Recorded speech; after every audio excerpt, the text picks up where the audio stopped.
बीड जिल्ह्याचं वैभव स्वर्गीय बाबासाहेब महाराज इंगळे बाबा एक उदाहरण सांगायचे. ते सगळ्यांच्या परिचयाचं उदाहरण आहे की एक बहादर नशा करून तर झालेला नशेमध्ये आणि बायकोसमोरून फुशारकी मारायला लागला.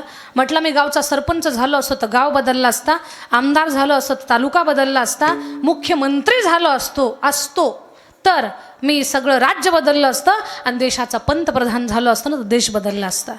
ती म्हटली मालक तुमच्या कर्तृत्वावर मला पूर्ण विश्वास आहे. तुम्ही एवढे कर्तृत्वान आहात की तुम्ही हे सगळं केलंच असतं. तुम्ही पंतप्रधान झाले असते तर देश बदलला असता, मुख्यमंत्री झाले असते तर राज्य केव्हाच बदललं असतं, आमदार झाले असते तर तालुका बदलला असता आणि गावचे सरपंच झाले असते ना तर नक्कीच गाव बदलला असता मालक. पण आज तुम्हाला एवढी नशा चढली, नशेमध्ये तुम्ही धोतर समजून माझी साडी घातली.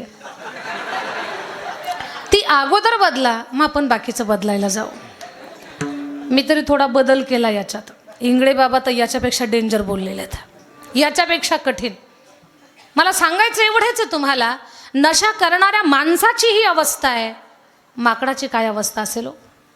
मरकटच सुरा पाणो, माकड जर दारू प्यालं तर त्याची काय अवस्था होईल. पुन्हा त्याच्यात त्याला विंचू चावला मग किती उड्या मारणार.